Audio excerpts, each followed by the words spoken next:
Hey, how you doing? It's been a while. You're watching Value Vinyl with Mark.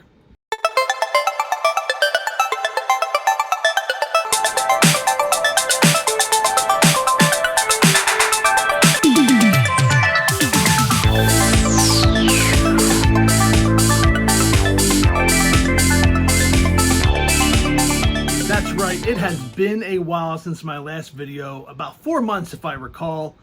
And that's not to say that I have not purchased Value Vinyl along the way. However, I just haven't had the free time to sit down and make a video, do the research, and describe what hits were from what album and what year it came out, because Lord knows I can't read the small ass print at the very bottom. So I really just haven't had the time to dedicate to making videos. But I thought I would make the time today. Today was a nice day off. I did not leave my house. So I thought, you know what, I'm going to take about 15 minutes and make a small video and share some of the records that I've purchased along the last, I'd say 3 or 4 months that were $10 or less. And we're going to start with a record that I purchased at a Jenkintown bookstore that also got into records recently. This was in their dollar bin, so I feel pretty happy for buying this for $1. It's from 1988 and it's Breathe, All That Jazz. This album, I don't think it was their first from Breathe, but it was their most successful. It had 3 top 20 hits, including Hands to Heaven, Don't Tell Me Lies, and How Can I Fall. So the How Can I Fall and Hands to Heaven were the 2 ballads of the song of the album. Don't Tell Me Lies was a little bit more upbeat, but all of these songs, I had the pleasure of listening to this just the other day. All of these songs are everything that was great about 1987, 88. It was just 80s pop at its best. I don't know why these guys weren't bigger than they were, but this is an album that I have enjoyed listening to and will enjoy listening again in the future.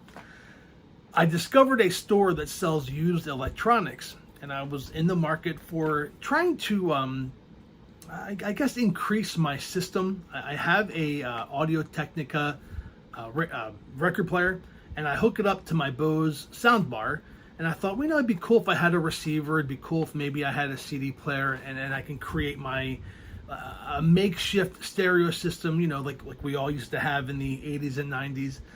And that store that had the used electronics also sold some records, so I bought 2 from them. The first one was Not Was, and that was the What Up Dog album.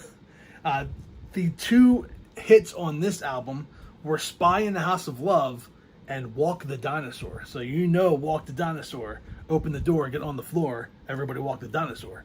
That song came out, I think, in 89. It was a big hit in 1989. The album itself came out in 1988, but this was a $5 record. Great condition, still has the shrink wrap on it. I also purchased the Allman Brothers Band Idle Wild South. This has Midnight Rider, but it has a lot of great Allman Brothers songs, Revival and Hoochie Coochie Man, and much more. This was a great album, stereo, not mono. So, you know, we have to be careful when, you know, people get all excited when they see these older records and stereo versus mono. I don't, you know, I don't prefer one or the other. My wallet prefers stereo over the mono. Also, I discovered a record store in Horsham. He's only open Saturdays, but I bought these next 2 from him. This was $3 from 1983, Fastway. That's right. The major hit song on this was Say What You Will, but there's a lot of good 80s rock on this. This I don't know what came of Fastway. Again, I'm not going to do much research on the band. I had actually heard of Say What You Will because it was a song from the 80s that rocked. I want to say 83, 84, 45. I don't know what came of the band, but this album is fun to listen to. It's 80s rock. So just the same way that Breathe was that 80s pop, this is 80s rock. You know, kind of like the pre-Bon Jovi and the pre-Motley Crue and Poison. I would say it was along the lines of that. At that same store for $10, so it beat my 10 and below, I purchased Deep Purple, Perfect Strangers. Still had the sticker on it, the promo sticker. What I love about this album, Perfect Strangers, it was the reunited original members of Deep Purple that got together for this album after David Coverdale had kind of left them and joined Whitesnake.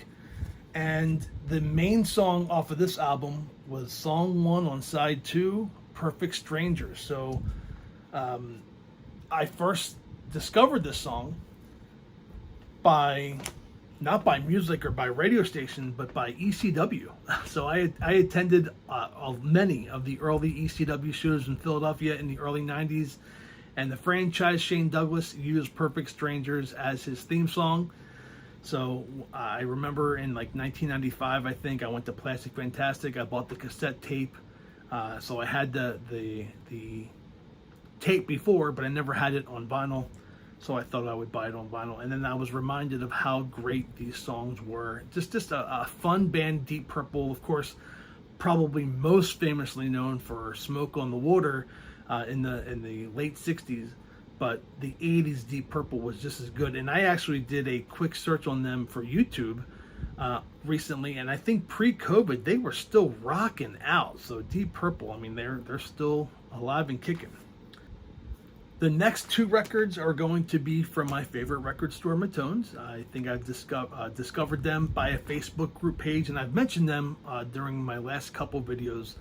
Just discovered them this calendar year, but they are my favorite record store by far. The prices are great, they're fair, and they have a great selection. And their under $5 bin is full of some treasures if you get there when he puts them out. You know, by the time he opens and people walk in the store, that many people may grab the good stuff, but I was fortunate on a couple days to get some good things as well.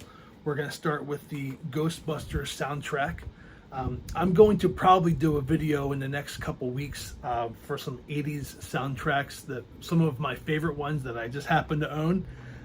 They may not necessarily be $10 or below, but they're my favorite 80s soundtracks. Of course, some great songs on here I didn't know was part of the soundtrack was Thompson Twins, In the Name of Love. Of course, you had Ghostbusters by Ray Parker Jr. You also have the instrumental of that song as well. So a fun little soundtrack I listened to front and back. But I think Ghostbusters 2 had an equally impressive soundtrack.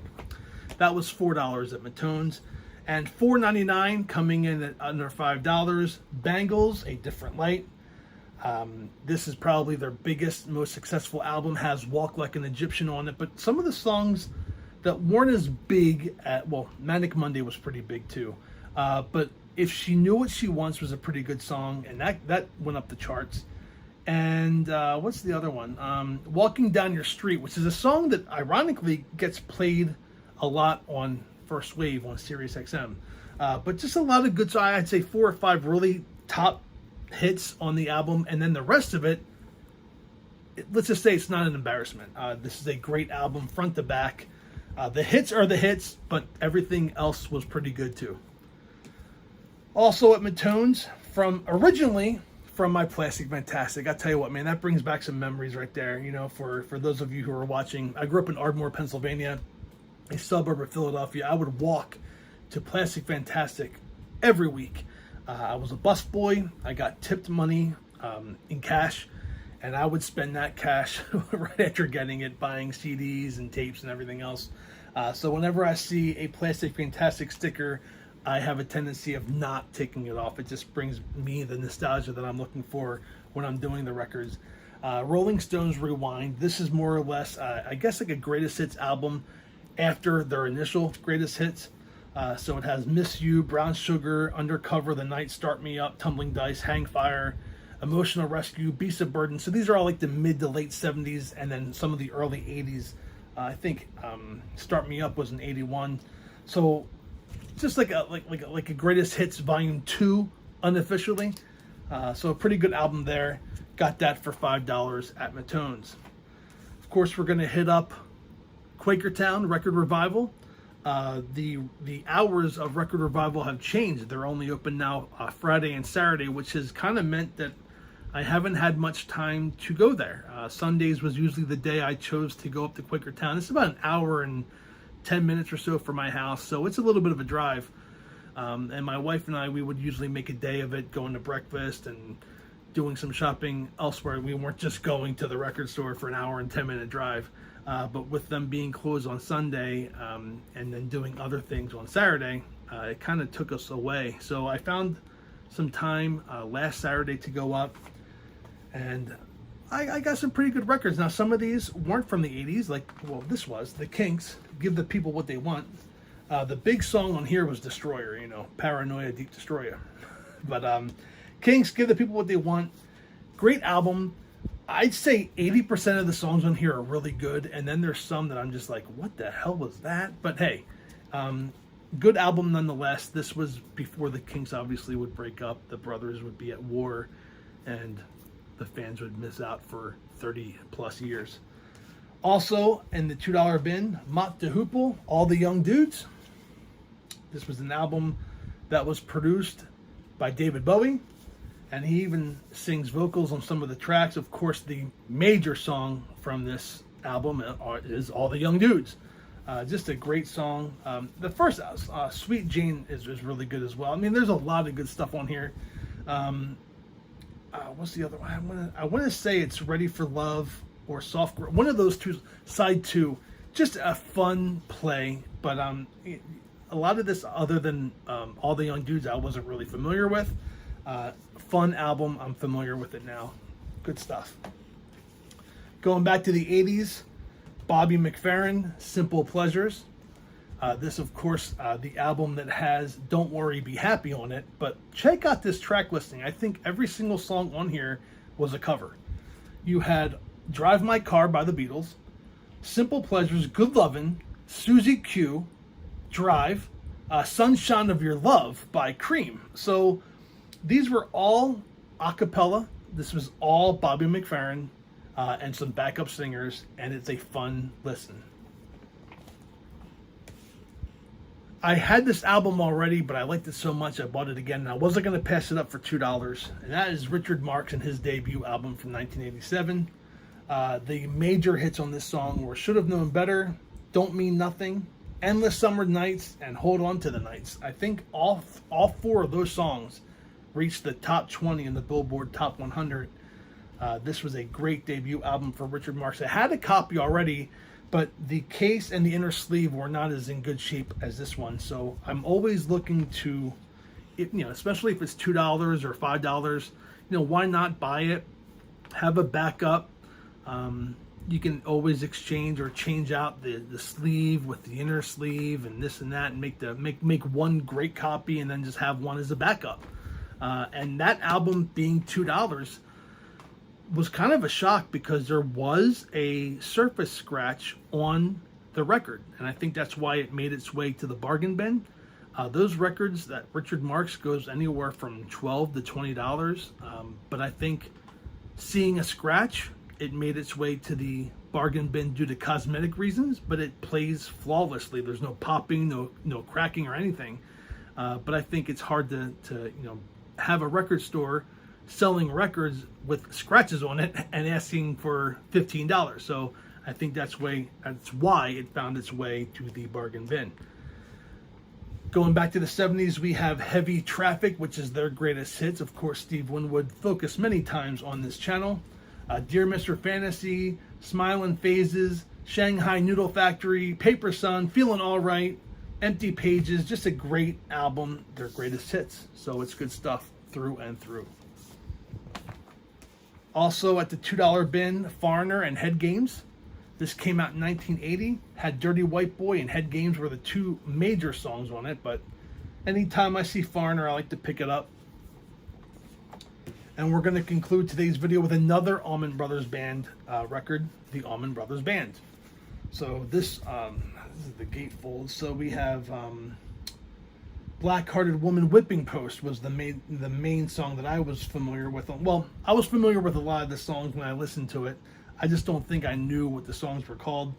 So Whipping Post is the one that made me spend the $2 for it, but I ended up knowing a lot of the songs on here.